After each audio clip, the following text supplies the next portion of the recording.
अगर आपके साथ यूपीआई या ऑनलाइन फ्रॉड हो जाए तो क्या बैंक आपको पैसा वापस देगा? आरबीआई का नया नियम आया है। अब मिल सकता है 25,000 तक का रिफंड। नमस्कार दोस्तों, स्वागत है आपका हमारे यूट्यूब चैनल फिन अकेडमी में। और आज हम बात करेंगे आरबीआई के लेटेस्ट साइबर फ्रॉड पॉलिसी की, जो हर बैंक के ग्राहक को जानना बहुत बहुत ज़रूरी है। पूरे भारत में यूपीआई, नेट बैंकिंग और कार्ड पेमेंट की ट्रांजैक्शन बहुत तेज़ी से बढ़ रही हैं। आपको जान के हैरानी होगी कि एक अंदाजे के अनुसार एक दिन में कम से कम 1,000 करोड़ की ट्रांजैक्शन सिर्फ यूपीआई के द्वारा ही हो रही हैं। और यही कारण है कि साइबर फ्रॉड भी बढ़ गया है, इन्हीं को मद्देनज़र रखते हुए। क्योंकि साइबर फ्रॉड के जो चालक हैं, उनको भी यही चीज़ चाहिए कि जहाँ पर ज़्यादा ट्रांजैक्शन हो रही हैं, उनका ध्यान भी वहीं पर जाएगा और कुछ ना कुछ लूप होल निकाल के वो उसके अंदर फ्रॉड करने की कोशिश कर रहे हैं। लाखों लोग आज की डेट में पूरे इंडिया में इस साइबर फ्रॉड का शिकार हो रहे हैं। देखिए, बहुत सारे रास्ते हैं, कभी ओटीपी के द्वारा, कभी नेट बैंकिंग के द्वारा, कभी एसएमएस के द्वारा, कभी म्यूल अकाउंट बना करके एक म्यूल अकाउंट से दूसरे म्यूल अकाउंट में, फिर दूसरे से और 3 म्यूल अकाउंट्स में, और फाइनली वो फंड जो हैं वो विड्रॉ किए जाते हैं। इस तरीके से जो एक आम आदमी है, उसका एक म्यूल अकाउंट मतलब एक फेक अकाउंट खोल करके उसमें सारे ट्रांजैक्शन लिए जाते हैं और फिर वो अलग अलग खातों में डिस्ट्रीब्यूट हो जाते हैं और उनमें से पैसा निकाल लिया जाता है। इसका कोई भी लूप होल नहीं है जहां से सरकार इसको ट्रेस कर सके। इसी फ्रॉड को मद्देनज़र रखते हुए, बढ़ते हुए साइबर अटैक्स को नज़र में रखते हुए, रिज़र्व बैंक ऑफ इंडिया ने एक बहुत ही बड़ा कदम उठाने की कोशिश की है। ये जो नए रूल्स हैं वो 1 जुलाई 2026 से लागू होने के लिए तैयार हैं। अभी केवल ये ड्राफ्ट गाइडलाइंस जारी करी हैं आरबीआई ने। छोटे फ्रॉड्स को इसमें महत्व दिया हुआ है कि 50,000 तक के जो फ्रॉड्स हैं उसको इनमें कवर किया गया है। मतलब रिज़र्व बैंक ऑफ इंडिया चाहता है कि ये जो फ्रॉड हुआ है, जो नुकसान हुआ है आम आदमी को, उसको बांटा जाए और कुछ आरबीआई इस नुकसान को झेलेगा, कुछ कस्टमर का बैंक झेलेगा और कुछ कस्टमर खुद। तो आइए जानते हैं क्या क्या इसकी गाइडलाइंस हैं और कैसे इस पैकेज का आप फ़ायदा उठा सकते हैं। देखिए, सबसे पहली बात तो ये है कि जो लॉस हुआ है उसका अमाउंट 50,000 से ज़्यादा नहीं होना चाहिए। ये मैक्सिमम अमाउंट है।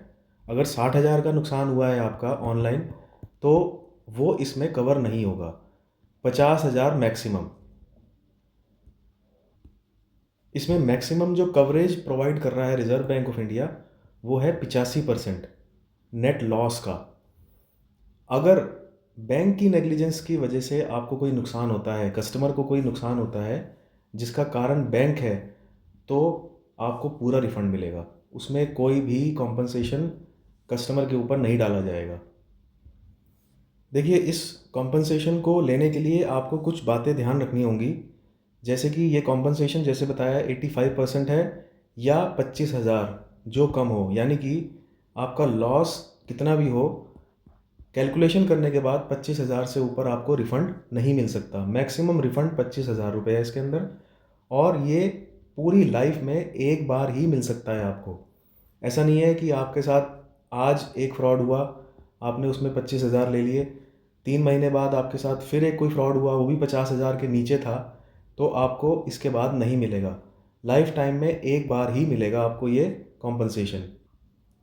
इसमें जिसके साथ फ्रॉड हुआ है उसकी ड्यूटी क्या है कि 5 दिन के अंदर अंदर वो अपने बैंक को रिपोर्ट करे, और नेशनल साइबर क्राइम पोर्टल का जो नंबर है 1930, इसके अंदर भी रिपोर्टिंग करना मस्ट है, ज़रूरी है। अदरवाइज़ ये आपका क्लेम रिजेक्ट हो जाएगा। तो इस चीज़ में आप बिल्कुल भी डिले नहीं कर सकते हैं। एज अ कस्टमर आपको ये रिपोर्टिंग करना बहुत ज़रूरी है टाइमलाइन के अंदर, नहीं तो आपका ये क्लेम कम भी हो सकता है और रिजेक्ट भी हो सकता है। दूसरी बात, आपको इसका प्रूफ अपने साथ रखना होगा, क्योंकि जो फ्रॉड हुआ है उसका एक जेन्युइन प्रूफ होना चाहिए कि सच में आपके साथ ये फ्रॉड हुआ है और इसमें आपकी कोई भी गलती नहीं थी। जैसा कि मैंने आपको बताया कि इसमें रिज़र्व बैंक ऑफ इंडिया और कस्टमर का बैंक शेयरिंग करेंगे। किस हिसाब से शेयरिंग करेंगे वो इस टेबल में मैंने आपको बताया है। 65% reserve bank of India share करेगा उस नुकसान का, कस्टमर का बैंक 10%, बेनिफिशियरी बैंक जिसके द्वारा हुआ था वो 10% और कस्टमर को 15% झेलना ही पड़ेगा। कुछ राहत रिजर्व बैंक ऑफ इंडिया ने देने की कोशिश करी है। इसके बाद कुछ केसेस ऐसे हैं जिसमें आपकी ज़ीरो लायबिलिटी बनती है, मतलब आपको 100% मिल सकता है। क्या केस हो सकते हैं? अगर बैंक की गलती हो, जैसे कि मैंने अभी बताया आपको, बैंक की लापरवाही से अगर आपका नुकसान होता है तो आपकी कोई जिम्मेवारी नहीं है, बैंक को पूरा पूरा पैसा आपको वापस करना पड़ेगा। कैसे भी करे बैंक, वो उसकी जिम्मेवारी है। और एक बड़े मज़े की बात इसमें यह है कि इसमें आप चाहे रिपोर्ट करें या ना करें बैंक को, अगर बैंक की गलती के द्वारा आपको नुकसान हुआ है तो आपको रिफ़ंड मिलेगा और इसमें आपको रिपोर्टिंग की भी ज़रूरत नहीं है। इसके बाद अगर थर्ड पार्टी कोई ब्रीच कर रहा है कॉन्ट्रैक्ट, उसकी वजह से आपको नुकसान हुआ है, तो आपको बैंक को 5 दिन के अंदर अंदर इसको रिपोर्ट करना है और इसमें भी आपकी ज़ीरो लायबिलिटी है।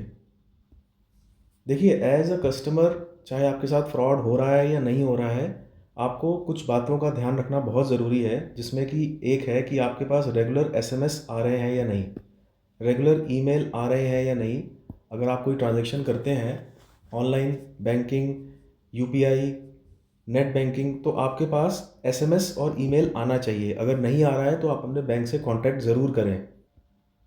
और बैंक में एक नॉर्मल मैंडेटरी रूल है कि 500 रुपये से ऊपर का अगर कोई ट्रांजैक्शन हो रहा है तो उसका मैंडेटरीली आपको एक एसएमएस आएगा ही आएगा बैंक के द्वारा। 500 रुपये से नीचे अगर है तो आपके पास एसएमएस आएगा या नहीं आएगा वो आपके बैंक अपनी इंटरनल पॉलिसी में डिसाइड करता है, लेकिन 500 से ऊपर आपको ट्रांजैक्शन का अलर्ट आना ही है। इसके बाद बात कर लेते हैं कस्टमर नेग्लिजेंस की, मतलब कस्टमर की लापरवाही से अगर कुछ फ्रॉड होता है तो उसमें आपको बैंक कुछ भी प्रोवाइड नहीं करेगा, कोई कॉम्पनसेशन नहीं मिलेगा, कुछ भी रिफ़ंड नहीं करेगा, क्योंकि सबसे पहली जिम्मेदारी कस्टमर की है कि वो अपना पिन, पासवर्ड ये किसी के साथ शेयर ना करे।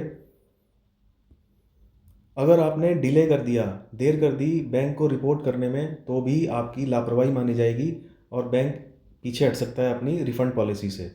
और बैंक देखिए time to time instructions, warning भी देता है।